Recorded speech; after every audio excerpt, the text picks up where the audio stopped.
Thanks very much for staying with us. Time now for Eye on Africa with me, Georgia Calvin-Smith. Tonight, Pistorius is a broken man. At his sentencing hearing, the South African Paralympian's defence team argues that he should be treated with leniency and face hospital, not jail, for the murder of his girlfriend. Also, long-standing tensions between Eritrea and Ethiopia erupt into fatal violence in the area of Tsorona. The neighbours blame each other for starting the gunfire and shelling that sent locals fleeing from the disputed border region. And treading the catwalk in tribal trends, France 24 heads down to Labo International, a fashion festival putting African Vogue in the spotlight. But first, Oscar Pistorius' defence team has called for hospital and not jail. The South African Paralympian faced a new sentencing hearing in Pretoria on Monday. This after his conviction for the killing of his girlfriend in 2013 was last year changed from manslaughter to murder. Now, he's currently under house arrest, having served 12 months behind bars. But prosecutors are pushing for a 15-year prison term. The judge who initially acquitted Pistorius will decide the new sentence over a hearing expected to run until Friday. Aisha Ishmael has been following proceedings for us and tells us more. Judge Masipa will have to weigh up all the evidence presented to her this week.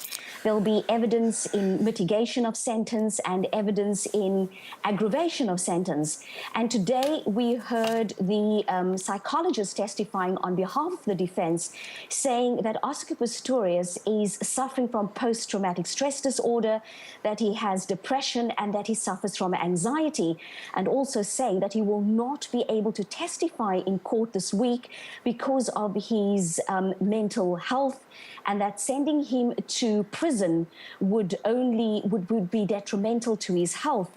But of course, Harry Null for the prosecution, and Harry Null is the chief state prosecutor, is saying that Oscar Pistorius should be given the prescribed minimum sentence for murder, which is 15 years.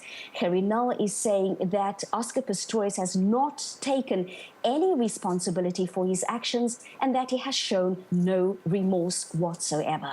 So, Aisha, this case has been in and out and through the courts in various incarnations for years now. Is this likely to be the end of it? When can we expect a final verdict, a final sentencing decision? Well, I've heard reports of a verdict as early as Friday, but I would imagine that Judge Masipa would want some time to weigh up all the evidence and to apply her mind. You will recall that she got it wrong the first time around when she found Oscar Pistorius guilty of manslaughter, and that verdict was overturned by South Africa's Supreme Court of Appeal, and he was then found guilty of murder. So I would imagine that she would want some time to apply her mind so that she can get it right this time around. Aisha Ishmael there for us. Well, in Nigeria, the group that's claimed responsibility for a wave of attacks on oil and gas facilities in the Niger Delta has rejected calls to join talks with the government. Former militants from the Movement for the Emancipation of the Niger Delta are urging militants from the Niger Delta Avengers to negotiate over ending sabotage that's seen Nigeria's crude output drop to a 20-year low. Both factions have been calling for a greater local share in oil wealth and a crackdown on oil pollution. The Niger Delta Avengers say that they will not be cooperating. Ethiopia and Eritrea are blaming each other for an exchange of fatal fire in the disputed border region of Tsorona. Since the end of a bitter war in which tens of thousands were killed, a stalemate of over 15 years still stands between the neighbours. People living in Tsorona say that many have fled the area because of heavy shelling over the weekend. Karim Labor tells us more. Ethiopia says these clashes with Eritrea are the largest in years. The Ethiopian government speaks of significant casualties on both sides as the two countries are trading blame over the heavy exchange of artilleries on Sunday over the border. Ethiopia and Eritrea are in the state of Cold War since the signing of the peace agreement in the year 2000, but the tension still remains. Every day, hundreds of Eritrean citizens are fleeing to Ethiopia often in an attempt to reach Europe, and the two armies regularly exchange fire over the border, but rarely on the scale seen on Sunday. The hostilities seem to have stopped for the moment, but this flare-up comes as a reminder of the fragility and the instability of the situation between Ethiopia and Eritrea. Karim Labor there in the Ethiopian capital. Now, the price of going online has rocketed up over the last few days in DR Congo. Internet connections now cost about 3 times what they did a week ago. The government says that the decision is a purely commercial one taken by private operators, but some skeptics believe it's a political move aimed at limiting people's access to information. Nicolas Chemin tells us more. Anger is rising in Congo following a huge hike in the price of internet connections. Some blame the government for this inflation. Last year, it shut down the network for several weeks following riots against President Joseph Kabila. I think it's a political decision. We already had a blackout in January last year, when they just cut the internet off. It's political. The elections are around the corner. Even some lawmakers from the ruling party are surprised. We can accept the fact that some operators want to change their prices.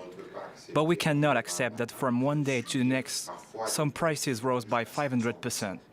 But the telecommunications minister says it's a specific regulating body that controls prices, not the government. Some people say that the government has decided to raise the price of the internet to prevent people from getting access to the internet for political reasons. Well, that's absolutely not true. Operators said they had to hike their prices because of financial and fiscal constraints. Monday marked the UN's second International Albinism Awareness Day, and countries around the world have been called on to end discrimination against people with the condition. In some African countries like Tanzania, Mozambique and Malawi, they risk mutilation or murder as their body parts are sought after to use in ritual potions or as charms by the superstitious. Amnesty International earlier this month warned that some communities of African albinos face an unprecedented wave of brutal attacks. Many have gone missing. Now, African Vogue was once again setting the tone in parts of Paris over the weekend. The French capital hosted the 10th edition of Labo International, an event that's all about promoting young designers trying to make it in the fashion world. Well, France 24, of course, had to go along to check it out. Geometric patterns and colours that pop. This season, the fashion pack is going tribal, and it's all about customising Western clothing with vibrant African flair. With this piece, for example, we were inspired by traditional African necklaces, which tend to be very impressive. We redesigned everything to have a more contemporary feel, using ebony, which worked quite well, then tumbling pearls and a splash of colour to finish it all off. Together with her mother, Laurie has launched an online boutique to sell her creations. But she still believes it's important to showcase at events like Labo International, where the intricacy of the designs can be seen up close and personal. It's also giving her a leg up in the industry. It's still a very difficult and complicated path to follow, because the fashion world is ruthless. To really make it, you have to excel. That's why we hold workshops, to explain to these up-and-coming designers that you can't just become a creator like that. You have to start from scratch, doing internships, before you can get a job in the industry.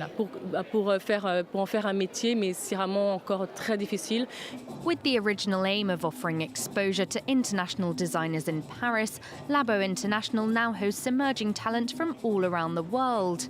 In the last 10 years, more than 1,000 designers have showcased their works at the fashion event. Looking good. Well, that is, though, where we're going to have to leave it for now for Eye on Africa. Thanks very much for joining us, and please do so again if you can. Take care.